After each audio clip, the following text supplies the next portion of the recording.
నమస్తే, very good morning. This is Manoj. Today BRK the first స్టేషన్లో news పేపర్లో వచ్చినటువంటి ప్రధాన అంశాలను చూసే ముందు లైవ్లో మనతో పాటు సీనియర్ జర్నలిస్ట్ అనలిస్ట్ బండా రామ్మోహన్ రావు గారు జాయిన్ అవుతారు. రామ్మోహన్ రావు గారు, గుడ్ మార్నింగ్. నమస్తే.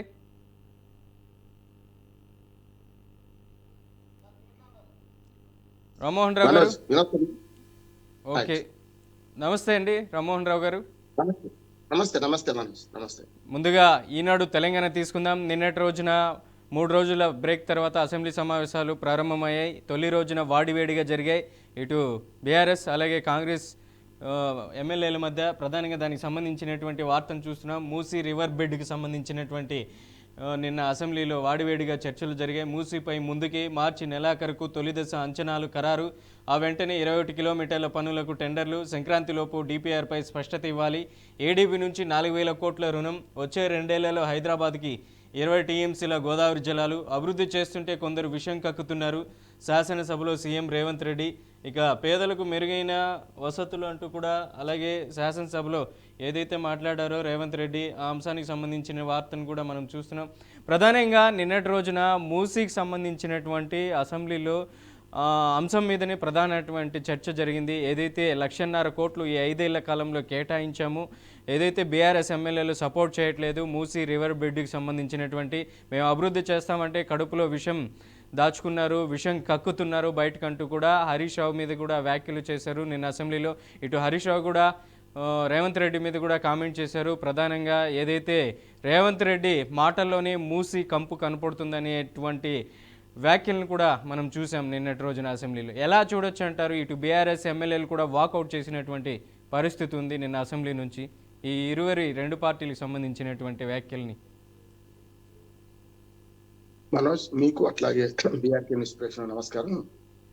2 నిమిషాలు మాట్లాడుకోవాలి. నిన్న అసలు ఒక రకంగా చెప్పాలంటే సజావుగా సభ జరగాలని కోరుకున్నాం మనం. అట్లాగే మన కృష్ణా జలాల, నదీ జలాల మీద, అట్లాగే మన పాలమూరు రంగారెడ్డి ప్రాజెక్ట్ మీద చర్చ జరుగుతాం అనుకున్నాం. పవర్ ప్లాంట్ ప్రజెంటేషన్ కూడా వస్తా అనుకున్నాం. దాంతోపాటు కేసీఆర్ గారు కూడా అసలు అసెంబ్లీకి వస్తారేమో అనుకున్నాం. మనకే తేలిపోయింది కానీ వస్తారేమో అన్నట్లాగా అనుకున్నాం, కానీ రాలేదు. ఇద్దరు కూడా వ్యూహాత్మకంగా వీళ్ళు రోగి ఎవరికి ఉంది అదే మన వైద్యుడు ఇచ్చింది అన్నట్టు, అదే అన్నట్టు ఇద్దరు కూడా అట్లే ప్రవర్తించారు. మొదటిదేమో వాళ్ళకి తెలుసు, వాళ్ళకి ఎట్లా గొడవ జరుగుతుంది, బైకాట్ చేసిపోదామని వీళ్ళు అనుకున్నారు. ఎట్లా గొడవ జరపాలి, వీళ్ళని బయటకు పంపించి ఈ 5 రోజులు ఈ సభను సజావుగా జరుపుకుందామని ఇటుపక్క అధికార పక్షం అనుకున్నారు. అందుకని అధికార ప్రతిపక్షాలు ఇద్దరు కూడా వ్యూహాత్మకంగానే నిర్ణయం వివరించారు. సమస్య లేదు. ఎవరు కూడా చిత్తశుద్ధితోని ఈ చర్చ జరగాలని కోరుకోలేదు. కాకపోతే అధికార పక్షానికి పెద్ద బాధ్యత, చర్చ సజావుగా జరగాలి, బిల్లులు పాస్ చేసుకోవాలని కోరిక ఉండాలి. ఇప్పుడు మూసీ కంపు, అట్లా యమున ఇంపు అన్నట్టు, యమున కంటే ఇంకెక్కువ అని వాళ్ళంటే మూసీ కంటే ఎక్కువ అని వీళ్ళు అంటున్నారు. కడుపులో మూసీ కంపు అంతా దాచుకొని మీరు చేస్తున్నారని బీఆర్ఎస్ ను రేవంత్ రెడ్డి ఎద్దేవా చేస్తే, రేవంత్ రెడ్డి కంపే నోరే కంప అని వీళ్ళు అన్నారు. అంటే వ్యక్తిగతంగా ఈ విమర్శలు ఎట్లా ఉన్నాయంటే, ఆలు లేదు చూలు లేదు, కొడుకు పేరు శివలింగం అన్నట్టుంది. ఎవరు కూడా ఈ మూసీ ప్రక్షాళన ఎవరు వద్దంటలేరు, ఇంక్లూడింగ్ బీజేపీతో సహా ఎవరు వద్దనలేదు. సమస్య ఇక్కడ వస్తుందంటే, ఇప్పుడు మింగ మెతుకులేదు మీసాలకు సంపగని అన్నట్టు ప్రతి నెల 25,000 కోట్ల రూపాయలు అవసరమైనవి. ప్రభుత్వం సజావుగా నడవడానికి మామూలుగా అభివృద్ధి పథకాలు పక్కన పెట్టింది, దానికి ఎట్లాగో అప్పులు తీసుకురావాల్సిందే. కేవలం ప్రభుత్వ ఉద్యోగస్తుల జీతభత్యాలు, పెన్షన్లు, అట్లాగే అప్పులు, మా గతంలో చేసిన అప్పులు, మీరు చేసిన అప్పులు, అన్ని కలిపి అప్పులు, దాంతోపాటు ఈ సంక్షేమ పథకాలు, ఈ 3 కట్టడానికి 25,000 కోట్లు కావాలి. ప్రభుత్వం నడవాలి, రోజువారీ నడవడానికే కావాలి. కానీ 18,000 కోట్లు దాటడం లేదు. ఈసారి అయితే 16,500 కోట్లు వచ్చినాయి. మరి ఎక్కడికి తీసుకురావాలి డబ్బులు అని రేవంత్ రెడ్డి గారు మనకు ఆవేదన వ్యక్తం చేస్తున్నారు కదా. అంటే ప్రభుత్వం నడపడానికే డబ్బులు లేనప్పుడు, అందుకని మింగ మెతుకు లేదు మీసాలకు సంపేగా అన్నట్టు అప్పులు తెచ్చి రేపు పొద్దున మూసి ప్రక్షాళన చేస్తా అంటున్నాడు. ప్రక్షాళన, సుందరీకరణ అంటే ఈ రెండింటికి సమాధానం చెప్పలేకపోతున్నారు వాళ్ళు. ప్రతిపక్షాలు అడిగింది అదే, మీరు మూసి ప్రక్షాళన లేకపోతే ముందు సుందరీకరణ ఏం చేస్తారని. అయితే రేవంత్ రెడ్డి గారి మాటలు, ముఖ్యమంత్రి గారి మాటలు 2 విషయాలు గమనించడం మనం. ఉస్మాన్ సాగర్ అంటే గండిపేట నుంచి 11.5 కిలోమీటర్లు ఏమో, అది బాపు ఘాట్ వరకు, అంటే మనకు ఏదైతే ఈసా మూసీ నదులు కలుస్తా అక్కడి వరకు 11.5 కిలోమీటర్లు. అలాగే హిమాయత్ సాగర్ నుంచి 9.5 కిలోమీటర్లు. ఈ 2 కలిస్తే 20 కిలోమీటర్లు, 21 కిలోమీటర్లు అవుతుంది. ఈ రెండింటిని మేము బాగు చేస్తాము. అక్కడ బాపు ఘాట్ దగ్గర ఒక మంచి స్వర్ణ దేవాలయం కడతాం, సిక్కుల కోసం, హిందువుల కోసం మంచి దేవాలయం కడతాం. అట్లానే మాకు మసీదు ఒక ముస్లింల కోసం కడతామన్నారు. మన జైన్ సంగతి ఏంది, ఇంకా ఇతర మతాల సంగతి ఏంది అంటే గుళ్ళు కడతారట. ఇప్పుడు ఇదంతా విడిచిపెట్టి సుందరీకరణ అయినట్టుగా రేపు పొద్దున బాబు ఘాట్ను స్వర్ణ బాబు ఘాట్ అని చేస్తామని, అక్కడ పెద్ద ఎత్తున డెవలప్ చేస్తామని చెప్తున్నారు. ఆ తర్వాత కిందికి మరి గౌరవెల్లి వరకు ఏది నాగోల్ దాటి 55 కిలోమీటర్ల ఆ సుందరీకరణ చేస్తామని అంటున్నారు. అది రెండో ఫేజ్ అట్ట. అంతకంటే మించిపోయి ఇంకేమంటున్నారంటే పిట్టల దొరలాగా పైన ఇది మూసీ నది మూసీ నది ప్రక్షాళన కోసం అని వికారాబాద్ కా దవా మరిదొందు వికారాబాద్ కా హవా మరిదొందు దవా అని చెప్పి సామెత చెప్పుకుంటూనే వీళ్ళందరినీ అక్కడ చేయను కమ్మన్నాడు. మీ కడుపులో చాలా కుళ్ళు ఉన్నది, మీ కడుపులో రోగం ఉన్నది, మీరు మూసీ కంపు కంటే మూసి అది ఎక్కువ ఉన్నది, మీరు అక్కడికి పోయి ట్రీట్మెంట్ చేసుకోమన్నాడు. అక్కడి దాకా కూడా చేస్తారట. ఇది అతిశయోక్తి కాకపోతే ఏంటిది? మొట్టమొదటి డిపిఆర్ దిక్కులేదు ఇప్పటికి. ఎందుకు నేను అంటున్నా అంటే ఆరు లేదు చూలు లేదంటే కొన్ని డిపిఆర్ వచ్చిందా లేదు. డిపిఆర్ రాకముందు 4,500 కోట్లు 4,000 కోట్లు మరి ఏడిబి ఆసియన్ డెవలప్మెంట్ బ్యాంక్ ఎట్లా మంజూరు చేసింది, ఎక్కడి నుంచి ఇచ్చింది అంటున్నాడు. కేంద్ర ప్రభుత్వం కూడా అనుమతి ఇచ్చింది అంటున్నాడు. మరి బీజేపీ వాళ్ళకి సమాధానం చెప్పాలి, ఇచ్చిందా ఇవ్వలేదా అంటే. రెండు జాతీయ పార్టీలు ఒకటై వాళ్ళ తెలంగాణకు అన్యాయం చేస్తుంది అంటున్నాడు. అంటే రావాల్సిన విషయాలు ఇవ్వకుండా, జాతీయ హోదా ఒక ఏదైనా ప్రయాక్టివ్ ఇవ్వకుండా బీజేపీ వాళ్ళు ఇప్పుడు ఇద్దరు కలిసి మోసం చేస్తున్నట్టే కదా. ఆనాడు కాంగ్రెస్ పార్టీ అధికారం నుండి 1000 మందికి 1,500 2,000 మందికి పైగా బలిదానాలు చేసుకుంటే తప్ప తెలంగాణ రాష్ట్రం ఇవ్వలేదు. చూసినాం మనం. ఇచ్చిన వెంటనే తల్లిని చంపి బిడ్డను బతికించారని చెప్పి మోడీ గారు అనుకుంటూ 7 మండలాలు తీసేసుకున్నారు. ఇవాళ ఇప్పటికి కూడా ₹1 అదనంగా వాళ్ళు జనరల్ గా సహాయం చేసేది, జనరల్ గా వాటాగా వచ్చేది విడిచిపెడితే ₹1 కూడా అదనంగా తెలంగాణకి ఇవ్వలేదు. రెండు జాతీయ పార్టీ అన్యాయం చేసుకుంటూ ఈ రెండు జాతీయ పార్టీలు ఏం చేస్తున్నాయంటే దేశవ్యాప్తంగా తెలంగాణ కాదు ప్రాంతీయ పార్టీలను హననం చేసే ప్రయత్నం చేస్తున్నాయి. అందులో భాగంగా ఇద్దరికి శత్రువు ఎవరు? రెండు జాతీయ పార్టీలకు బీఆర్ఎస్ఏ కాదు. బీఆర్ఎస్ ఏమో బాగా చేసింది అంటే నేను ఈ 10 ఏళ్లలో మంచి ఉంది, చెడ్డ ఉంది. కనుక ప్రజలు ఏం చేశారు? వాళ్ళ అహంకారాన్ని, వాళ్ళ అవినీతిని ఓడించారు, మిమ్మల్ని అందరూ పెట్టించారు. మీరు చేయాల్సిన పని ఏంది? ఈ 2 ఏళ్లలో వాళ్ళు చేసిన తప్పులు మీరు చేయకుండా, వాళ్ళు చేసిన పొరపాట్లు మీరు చేయకుండా చేయాలి. వాళ్ళదేమో కేంద్రీకృత అవినీతి అయితే మీరు వికేంద్రీకృత అవినీతి మీరు అందరూ పంచుకుంటున్నారు కింది నుంచి పై దాకా. పైననేమో ఎంతమంది దాకా జరిగిన 10 ఏళ్ల పాలనలో కేసీఆర్ వాళ్ళ ఫ్యామిలీ వాళ్ళు కేంద్రీకృత అవినీతి కొంతవరకు వాళ్ళ చుట్టుపక్కల ఉన్న దోచుకున్నారు. కవిత స్పష్టంగా చెప్తుంది, ఆయన బిడ్డనే చెప్తుంది ఎవరెవరైతే దోచుకున్నారు తాళతో సహా. తాను కూడా ఒక వేలాడు చూపెడితే 4 ఏళ్ళు ఇటు ఉంటాయి కదా, చూస్తున్నాం కదా. అందుకని ఆ ప్రభుత్వం బాగాలేదు, ఆ పాలన బాగాలేదని మిమ్మల్ని గెలిపిస్తే మీరు కూడా ఇదే అతిశయోక్తులు చేసుకుంటూ ఆనాడేదో హుస్సేన్ సాగర్ నీళ్ళు కొబ్బరి నీళ్ళగా మారుస్తా అని చెప్పి కేసీఆర్ గారు చెప్పినట్టు మీరు కూడా ఇవాళ మూసీ నది ప్రక్షాళన కూడా చేస్తున్నారు కదా. దాని నీళ్లు ఎక్కడి నుంచి తీసుకొస్తారు? మల్లన సాగర్ తీసుకొస్తారు. మల్లన సాగర్ కట్టింది ఎవరు పక్కన పెడతాం. మల్లన సాగర్ దాకా డబ్బులు అయితే మన ఖర్చు చేశారు కదా. మల్లన సాగర్ కంటే ముందు ఇంకొక 20-30 కిలోమీటర్ల ముందుకు వచ్చిన కొండపోచమ్మ సాగర్ సంగతి ఏంది? గతంలో ప్యాకేజీలో 28వ ప్యాకేజీ ఏం చెప్తున్నది? కాళేశ్వరంలో శేషవాపూర్ దగ్గర ఒక మంచి రిజర్వాయర్ కట్టి 15-20 టీఎంసీలు అది. అక్కడి నుంచి ఔటర్ రింగ్ రోడ్ చుట్టూ ఒక పైప్ లైన్ వేసి రింగ్ లైన్ వేసి దాని నుంచి మన రేపు పొద్దున ఎక్కడి నుంచి అయినా హైదరాబాద్ సిటీకి నీళ్లు అందించే ప్రయత్నం చేద్దామని అప్పుడు పాత ప్రభుత్వం ప్లాన్. నేను పాత ప్రభుత్వంలో కాళేశ్వరంలో అవినీతి లేదట్లేదు, కానీ చేయాల్సిన ప్లాన్. మీరేం చేస్తారట? దాన్ని అంతకంటే వెనక 30-35 కిలోమీటర్లు వెనకకున్న మల్లన సాగర్ నుంచి 7,500 కోట్లు ఖర్చు చేసి 5 టీఎంసీల నీళ్లను ఇందులో వస్తారట. అంటే మురికి మాటలు కాకపోతే ఏమన్నట్టు? 5 టీఎంసీలు అంటే ఎంత మనకు తెలుసా మీకు? 2 ఉస్మాన్ సాగర్ అంటే గండిపేట, హిమాయత్ సాగర్ మొత్తం నిల్వ కూడా 6 టీఎంసీ లేవు. 2 రిజర్వాయర్లు అది కూడా. 2 డ్యామ్ల నీళ్లు ఎంత ఉంటాయో ఫుల్ కెపాసిటీ అంతకంటే ఎక్కువ తీసుకొచ్చి నీళ్ళల్లో పోసి ఎక్కడికి పంపిస్తారు? ఈ నీళ్ళని రేపు పొద్దున మూసీ ప్రక్షాళన పేరు మీద వాడపల్లి ద్వారా మళ్ళా కృష్ణానదికి పోస్తారు మీరు. అంటే ఏమన్నట్టు? పరోక్షంగా మూసీ ప్రక్షాళన పేరు మీద మూసీ నది నుంచి మళ్ళీ ప్రతి సంవత్సరం 5 నుంచి 10 టీఎంసీల నీళ్లను కిందికి మారుస్తారు. చూస్తున్నాం కదా. అందుకని ఇదంతా పెద్ద కుట్ర అంటున్నాను. ఈ కుట్రలో తెలంగాణ ప్రజలు భాగం కావద్దు, తెలంగాణ ప్రజలు నష్టపోవద్దు. ఇప్పటికైనా సరే మూసీ ప్రక్షాళన గురించి ఒక మంచి శ్వేతపత్రం విడుదల చేయాలి ప్రభుత్వం అనేది డిమాండ్ చేయాలి.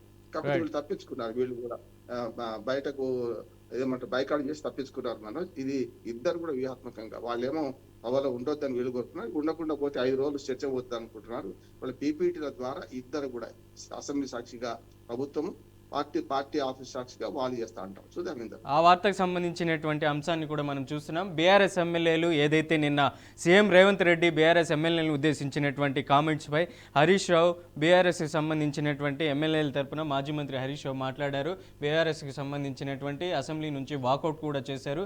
బీఆర్ఎస్ బాయ్కాట్ సమావేశాలు ముగిసే వరకు అసెంబ్లీకి దూరం. శుక్రవారం సభ నుంచి వాకౌట్ చేసిన తర్వాత ఎమ్మెల్యేలు భేటీ, అధినేతతో సంప్రదింపులు, స్పీకర్ ఏకపక్ష వైఖరి, సీఎం అప్రజాస్వామిక ప్రవర్తనకు నిరసనగా ఈ సమావేశాలు బహిష్కరిస్తున్నట్లు కీలక ప్రకటన చేశారు. కాంగ్రెస్ ప్రభుత్వ హయాంలో తొలిసారి మొత్తం సమావేశాల బాయ్కాట్కు నిర్ణయం. ప్రభుత్వ వ్యతిరేక నినాదాలు చేస్తూ గన్ పార్కుకు అమరవీరుల స్తూపం వద్ద ఈ ఆందోళన చేపట్టారు. మూసీ కన్నా ముందు సీఎం నోరు ప్రక్షాళన చేయాలంటున్నారు మాజీ మంత్రి హరీష్ రావు. దానికి సంబంధించినటువంటి వార్తను కూడా మనం చూస్తున్నాం. గన్ పార్క్లో నిరసన తెలుపుతున్న బీఆర్ఎస్ డిప్యూటీ ఫ్లోర్ లీడర్లు హరీష్ రావు, తలసాని, అలాగే సబితా ఇంద్రారెడ్డి, పలువురు బీఆర్ఎస్ ఎమ్మెల్యేలు ప్రధానంగా మనం చూస్తున్నాం. ఇక్కడ పల్లా రాజేశ్వరరెడ్డితో పాటు జగదీష్ రెడ్డి, అలాగే గంగుల కమలాకర్ వంటి బీఆర్ఎస్ ఎమ్మెల్యేలు కూడా గన్ పార్క్ దగ్గర నిరసన వ్యక్తం చేస్తున్నారు. ఎలా చూడొచ్చు అంటారు? ఈ అసెంబ్లీ సమావేశాల్లో ప్రధానంగా కేసీఆర్ ఏదైతే అక్కడ ఉన్నటువంటి ప్రాజెక్టుల మీద, ప్రధానంగా ఉన్నటువంటి పాలమూరు ఎత్తిపోతల ప్రాజెక్టు సంబంధించి చర్చ చేపట్టాలని ఎంతో ఆతృతంగా ఎదురు చూస్తున్నప్పటికీ కేవలం ఒక్కరోజు తర్వాత ఈ అసెంబ్లీ సమావేశాలు బాయ్కాట్ చేస్తున్నట్లు కూడా కీలకమైనటువంటి ప్రకటన చేశారు. ఎలా చూడొచ్చు అంటారు? మనోజ్ మేరకు మనకు అందుకని చెప్పాను, రోగి కోరింది అదే, వైద్యుడు ఇచ్చింది అదే. ఎట్లాగూ ఈ గొడవ సృష్టించాలి, వీళ్ళని బయటకు వెళ్ళగొట్టాలనేమో రేవంత్ రెడ్డి గారు భావించారు. దొరికింది కదా సందాన్ని వాళ్ళు వెళ్ళిపోయారు. కానీ కొంతవరకు స్పీకర్ గారు ఒక తప్పుడు మాట మాట్లాడారు. స్పష్టంగా స్పీకర్ గారి మీద మంచి గౌరవం ఉంది నాకు, అట్లాగే ప్రసాదరావు గారి మీద మంచి ఒక రకంగా చెప్పారంటే సభను సజావుగా నడిపిస్తున్నారనే ఒక ఆలోచన ఉంది. కానీ ఆయన ఏమన్నారు, ప్రతిసారి మైక్ కార్డు చేస్తే ఎట్లా సార్, వాళ్ళు ఆరోపణ చేస్తున్నారు, వాళ్ళు తిడుతున్నారు, మళ్ళీ ఇష్టం ఉన్నట్టు కడుపులో మూసీ కప్ కంటే ఎక్కువ అంటున్నారు, ఈ మాటకి మేము జవాబు ఇవ్వాలా లేదా, ప్రతిపక్షాల మీద విమర్శ చేయడం ఇవ్వాలి లేదండి. హరీష్ రావు అడుగుతూ ఏమన్నారు ఆయన, మీరు ముఖ్యమంత్రిని ఒక్క మాట అనుకుండా ఉంటే ఇస్తా, కానీ ముఖ్యమంత్రిని మాకు తిట్టడానికి మాత్రం ఉంటే ఒప్పుకోను, ముఖ్యమంత్రి మీద మాట్లాడడానికి వీల్లేదండి. ఇది తప్పుడు లింక్. ఇప్పుడు కూడా ముఖ్యమంత్రి వేరే వాళ్ళ మీద మాట్లాడితే వేరే వాళ్ళని ముఖ్యమంత్రిని కూడా మాట్లాడద్దని చెప్పాలి కదా, ఆయన కూడా మైక్ కట్ చేయాలి కదా, వేరే వాళ్ళ మీద మాట్లాడే సబ్జెక్ట్ మీద మాట్లాడమని చెప్పాలి కదా. ముఖ్యమంత్రికి చెప్పలేడు, కానీ ఇంటి పక్కన చెప్పారు, సమస్య లేదు. అది ఒక రకం చెప్పాలంటే స్పీకర్ గారు తన మాటను వెనక్కి తీసుకోవాల్సిన అవసరం ఉంది. దాన్ని బేస్ చేసుకుని వీళ్ళు దొరికింది కదా సందని చెప్పాను కదా, రోగి గారు అది, వైద్యుడు ఇచ్చింది అది, వీళ్ళు బయటపడ్డారు. ఎట్లాగూ పవర్ పాయింట్ ప్రజెంటేషన్ కు వీళ్ళు అవకాశం ఇవ్వరు. గతంలో కూడా వీళ్ళు చేసింది అది. బీఆర్ఎస్ వాళ్ళ అధికారంలో ఉన్నప్పుడు మాకు కూడా ఇవ్వండి అంటే మీకు ఇచ్చే సాంప్రదాయం లేదు, ప్రభుత్వమే పీపీటీ చేస్తుంది కానీ మీరు చేయడానికి లేదని గతంలో ఇదే నీటిపారుదల ప్రాజెక్టుల మీద కేసీఆర్ గారు అసెంబ్లీలో కూర్చొని మరి పర్మిషన్ తీసుకొని, స్పీకర్ చైర్ పర్మిషన్ తీసుకొని కూర్చొని మరి మొత్తం అంతా కట్టబట్టుకుని చూపించారు, చూశాను కదా. ఇప్పుడు వాళ్ళు ఇవ్వరు. అంటే అధికారంలో ఉన్నప్పుడు షేర్ ఖాన్ అవుతున్నాడు, అధికారం ఉంటే ఏదైనా చేస్తామని ఇద్దరు అనుకుంటున్నారు. వీళ్ళ అధికారంలో వీళ్ళు అనుకున్నారు, వాళ్ళ అధికారంలో వాళ్ళు అనుకుంటున్నారు. అందుకని వీళ్ళు బైకాట్ చేసి వెళ్ళిపోయారు. అందుకని ఇప్పుడు ఏం చేస్తున్నారు, ఇద్దరు కూడా సభ సాక్షిగా మాట్లాడితే బాగుండేది అంటున్నాను. ఎందుకంటే కేసీఆర్ గారు సభకు వచ్చి సజావుగా మాట్లాడితే బాగుంటుందని రేవంత్ రెడ్డి గారు కూడా సలహా ఇచ్చారు కదా. కాకపోతే నోరు మాట్లాడుతుంది, అసలు వెక్కిరిస్తుంది. రేవంత్ రెడ్డి గారు ఏమన్నారు, మీరు సభకు రండి, మీ గౌరవానికి భంగం కలిగించాం, మంచి చెప్తామన్నారు. అని అంతకంటే ఎక్కువ మీరు కేసీఆర్ పేరు చేసి, హరీష్ రావు పేరు తీసి, మీ ఇద్దరు కూడా కడుపులో మొత్తం మూసి కంపంతా దాచిపెట్టుకున్నారు అని మాట్లాడితే ఏమన్నట్టు అంటే అపరిచితుడు కనపడుతున్నారు. రేవంత్ రెడ్డి గారు నాకు కనపడుతుంది, అపరిచితుడు కనపడుతున్నారు.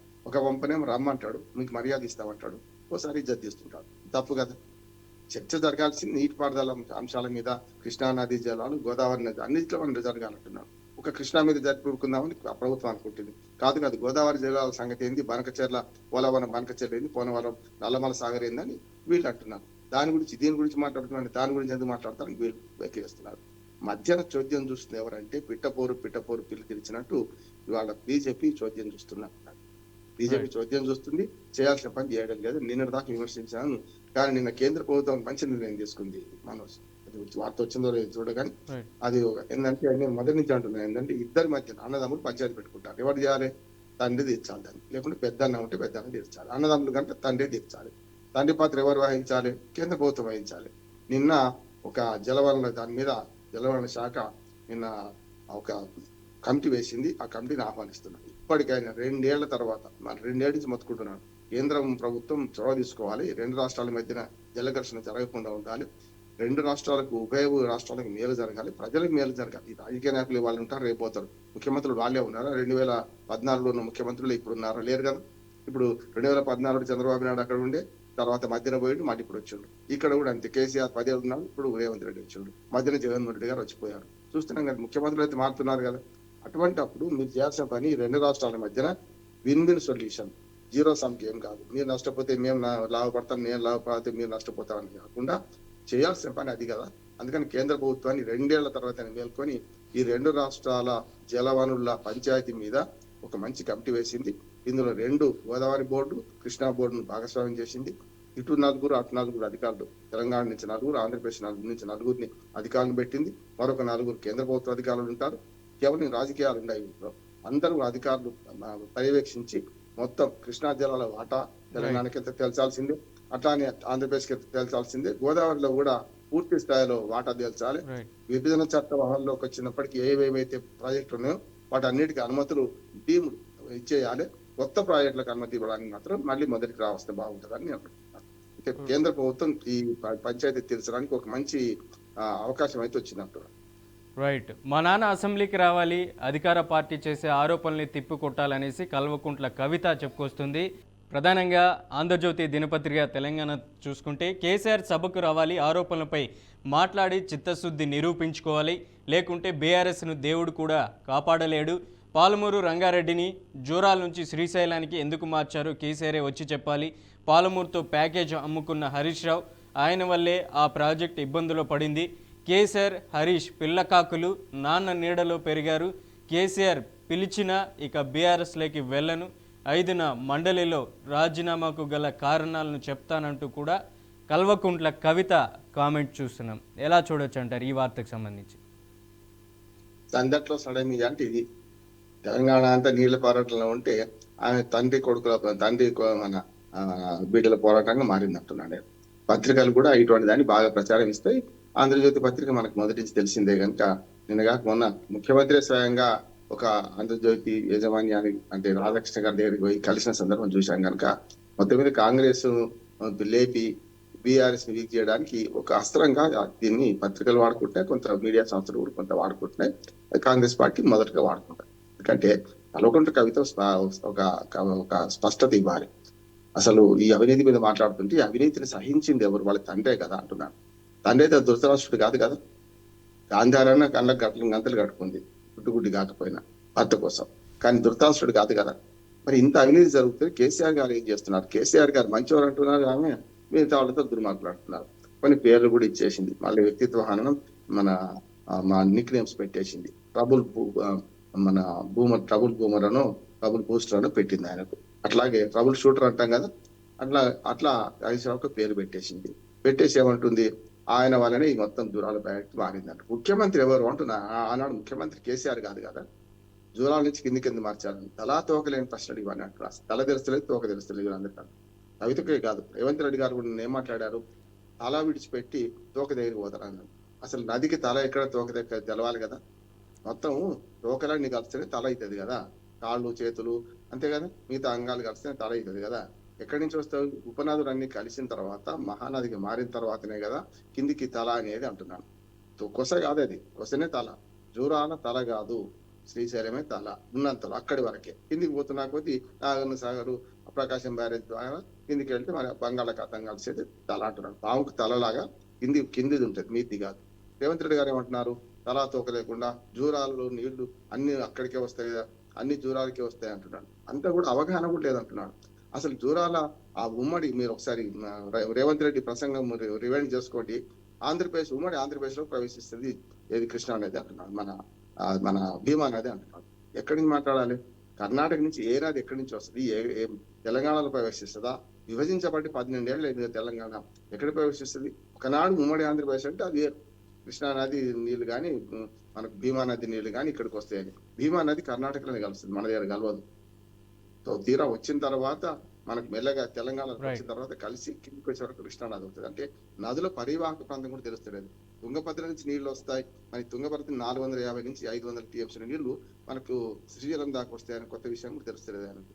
కానీ కవిత మాటలు చూసుకుంటే కవిత ఇటు పక్క అన్నను తనని సేవ్ చేసుకుంటూ, ఇటు పక్క బావను అట్లాగే సంతోష్ను టార్గెట్ చేస్తుంది. ఆ తర్వాత మిగతా అందరినీ టార్గెట్ చేస్తుంది. పార్టీలో ఒక రకంగా ముసలం పుట్టింది అంటున్నాను. రైట్. యాదవ కులంలో ముసలం పుట్టింది అని అనుకుంటాం కదా.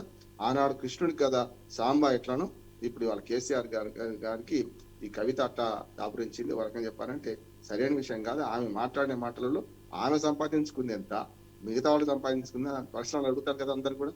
అందుకని ఆమె మొత్తం మీద ఎవరి అస్త్రం ఎవరి చేతిలో అస్త్రంగా ఉంటుంది అంటే కాంగ్రెస్ పార్టీ చేతిలో అస్త్రంగా మారింది. సమస్య లేదు. రైట్. బీఆర్ఎస్ కు పూర్తిగా నష్టం చేస్తుంది.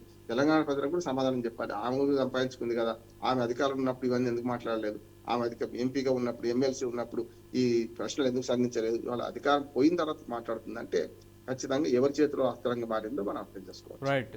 మరో టాపిక్ తీసుకుందాం. ఆంధ్రజ్యోతిలో మరో వార్తని, కార్పొరేషన్లకు ఓకే, పంచాయతీరాజ్ పురపాలక జీహెచ్ఎంసీ చట్టాలను సవరించిన ప్రభుత్వం 3 బిల్లులకు శాసనసభ ఆమోదం. ఎమ్మెల్యేలతో మాట్లాడాకే కార్పొరేషన్ల సంఖ్యపై నిర్ణయం తీసుకునే అవకాశం ఉంది. విలీన మున్సిపాలిటీలో ప్రజలపై పన్నుల భారం ఉండదు. భవన నిర్మాణ అనుమతుల మీద కూడా భారం వేయబోం. మౌలిక వసతుల్లో అసమానతలు తగ్గించేందుకు విలీనం, శాస్త్రీయంగానే సరిహద్దుల నిర్ణయం, ఆందోళన వద్దు, సమగ్రాభివృద్ధికి ప్రణాళికలు, 360 డిగ్రీల కోణంలో మెట్రో, జీహెచ్ఎంసీ విలీనంపై సభలో మంత్రి శ్రీధర్ బాబు వెల్లడించారు. కోర్ అర్బన్ ఏరియాను ఆర్టిక్ జోన్గా గుర్తించినట్లు వెల్లడి. జీహెచ్ఎంసీ విస్తరణ అశాస్త్రీయంగా ఉంది, ప్రభుత్వానిది తొందరపాటు చర్య అంటూ ఎమ్మెల్యే అక్బరుద్దీన్ ఓవైసీ చెప్పుకొస్తున్నారు. గ్రేటర్ హైదరాబాద్ భవిష్యత్తును తాకట్టు పెట్టేలా ఈ విస్తరణ చేపడుతున్నారంటూ బీజేపీ ఎమ్మెల్యే పాల్వాయి హరీష్ బాబు విమర్శ చేస్తున్నారు. మున్సిపల్ సవరణ బిల్లులకు మండలి ఆమోదం తెలిపింది. ప్రధానంగా ఈ వార్తని మనం చూస్తున్నాం ఆంధ్రజ్యోతి దినపత్రికలో. ఏం చెప్తారు బండారు రామ్మోహన్ రావు గారు? గత నెల రోజులుగా నేను ఏం ముట్టుకుంటున్నాను, అక్బరుద్దీన్ ఓవైసీ చెప్పింది కరెక్ట్ అంట. ఎందుకంటే ఈ ప్రభుత్వం పూర్తిగా అనాలోచితంగా కలపడం తప్పు కాదు. 20 మున్సిపాలిటీలు 7 కార్పొరేషన్ కలపడం తప్పు కాదు. బృహత్ హైదరాబాద్ నగరం చేసిన తర్వాత మొదటి నుంచి పట్టణ నిపుణులతో కానీ ఎవరితో మాట్లాడకుండా వాళ్ళు ఇష్టం ఉన్నట్టు చేసుకుంటూ వస్తున్నారు. ఆఖరికి మున్సిపల్ మన మేయర్ ఉన్నారు, మేయర్ కూడా సభాముఖంగా చెప్పింది కదా, ఏది మన కౌన్సిల్ సభలో చెప్పింది కదా, నాకు కూడా ఏం తెలియదు, కలపడం తెలియదు, విడదీయడం తెలియదు, 300 వార్డులు చేయడం తెలియదు, ఎట్లా చేశారో అంటున్నారు కదా. అక్కడ అధికార పక్ష సభ్యులు అదే మాట్లాడుతున్నారు. నిన్న మల్రెడ్డి రంగారెడ్డి గారు కూడా, నిన్న గారు అధికార పక్ష సభ్యుడు కదా, నిన్న ఏమన్నారు అసెంబ్లీ సాక్షిగా, మీరు బీజేపీకి అట్లా ప్రతిపక్షాలే కాదు, బీఆర్ఎస్ ఎట్లా లేకుండా పోయింది, నిన్న బైకాట్ చేశారు. వాళ్ళిద్దరే కాదు, ఎంఐఎం బీజేపీ కాదు, మల్రెడ్డి రంగారెడ్డి గారు కూడా అదే అన్నారు. ఏం చేస్తున్నారు నాకు ఎవరికి అర్థం కావడం లేదు, ఈ ఆర్డర్ల విభజన సరిగ్గా లేదు, విభజన తర్వాత 20 వేలకు ఒక ఓటు ఉంటుంది, 60 వేలకు 1,00,000 ఓట్లకు ఒక వార్డు ఉంటుంది, తప్పు కదా అని మొత్తుకుంటున్నారు కదా. దీన్ని 3 అంటారు, 4 అంటారు, 2 అంటారు, ఇష్టం ఉన్నట్టు ప్రచారం చేసుకుంటూ పోతున్నారు. నిన్న శ్రీధర్ బాబు గారి ప్రకటనలో అస్సలు స్పష్టత లేదంట. నేను స్పష్టంగా 3 అడుగుతున్నా. ఒకటేమో నిన్న కాకపోయినా 4 మన పోలీస్ కమిషనర్లు ఏర్పాటు చేశారు, 4 పోలీస్ కమిషనర్లు, 3 ఏమో కార్పొరేషన్లు అంట. పోనీ ఈయన ఇక్కడికి ఉందా అంటే జిల్లాను విభజిస్తామంట, హైదరాబాద్ జిల్లాను విభజిస్తామంటారు. సికింద్రాబాద్ జిల్లా కావాలని ఇప్పటికే తలసాని శ్రీనివాస్ యాదవ్ నుంచి కొంత సికింద్రాబాద్ ప్రజలందరూ కోరుతున్నాడు. గతంలో మున్సిపల్ కార్పొరేషన్లు కూడా హైదరాబాద్ సికింద్రాబాద్ వేరు ఉండే. అంతకుముందు మన చాదర్ఘట్ మున్సిపాలిటీ వేరే ఉండే హైదరాబాద్ కాకుండా. అంతకుముందు ఆ తర్వాత చూసుకుంటే జూబ్లీ హిల్స్ మున్సిపాలిటీ వేరుగా ఉండే. ఇవన్నీ కలిపే కదా మొదలు ఎంసీహెచ్ చేశారు. ఎంసీహెచ్ నుంచి మున్సిపల్ కార్పొరేషన్ హైదరాబాద్ ఎంసీహెచ్ అంటే, తర్వాత 2008 జీహెచ్ఎంసీ చేశారు కదా. ఇప్పుడు ప్రభుత్వానికి 2 నిమిషాలు మంచి సూచనలు ఇస్తారు. ఎందుకంటే అందరూ మాట్లాడేది కనుక వీళ్ళందరి ఆవేదన వ్యక్తం చేయాలి. మొట్టమొదటి 300 వార్డులు అనేది విభజన సరిగ్గా జరగలేదు. 300 వార్డులు కరెక్ట్, ఇంకా 50 పెంచాల్సిందే కానీ తప్పలేదు. 300 వార్డులు పెంచారు, మంచిది అంటున్నారు. ఈ 300 వార్డులను ఏం చేయాలంటే మొత్తం 4 భాగాలు చేయాలంటున్నాడు. అంటే తూర్పు, పడమర, ఉత్తరం, దక్షిణం. సమస్య లేదు. అంటే ఇప్పుడు సైబరాబాద్ ఉంది కదా, సైబరాబాద్ పోలీస్ కమిషనరేట్ ఏది ఉందో అదొక మున్సిపల్ కమిషనర్ చేయాలి. అంటే దాన్ని కూడా సంస్కరించాలి. సైబరాబాద్ మన పోలీస్ ఏరియా కూడా సరిగ్గా లేదు. ఎక్కడో ఉన్న షామర్పేటనేమో మన జీవనం వేయాలనేమో సైబరాబాద్ కలుపుతారు, మన షామర్పేటనేమో మల్కాజ్గిరి మన దాంట్లో కలుపుతారు. కనుక నిన్నగాక మొన్న ఏదైతే మన పోలీస్ బాసులను ఏర్పాటు చేశారో ఆ వాటిని కూడా సంస్కరించి మున్సిపాలిటీ పరిపాలన, రెవెన్యూ పరిపాలన, అట్లాగే మనకు ఈ మున్సిపల్ వాళ్ళ పరిపాలన 3 ఒక్క దగ్గర ఉన్నారంటున్నాను. అంటే పోలీసు కానీ మున్సిపాలిటీ, రెవెన్యూ, ఈ 3 వేరు ఉండదు. అడ్మినిస్ట్రేషన్ ఒకటే ఉంటారు. లేకపోతే ఏమైందంటే రేపు ఈ గ్యాప్ వస్తుంది. కనుక నా ఉద్దేశం ఏంటంటే ప్రజలు కూడా చాలా మందికి మనం ప్రజాభిప్రాయ సేకరణ చేస్తే ఏం జరుగుతుందంటే దీన్ని 4 కార్పొరేషన్ చేయండి. ఒకటి పాత హైదరాబాద్, శంషాబాద్ దాకా, సికింద్రాబాద్ నుంచి ఒక కార్పొరేషన్, సైబరాబాద్ ఒక కార్పొరేషన్, ఫ్యూచర్ సిటీ అన్నాడు కదా ఎట్లాగో అదొక కార్పొరేషన్. ఈ 4 చేస్తే ఉత్తర, తూర్పు, పడమర, ఉత్తర, దక్షిణ కార్పొరేషన్లు అవుతాయి. అట్లాగే జిల్లాలు కూడా సికింద్రాబాద్ జిల్లా వేరే కావాలని పోరాటం జరుగుతుంది.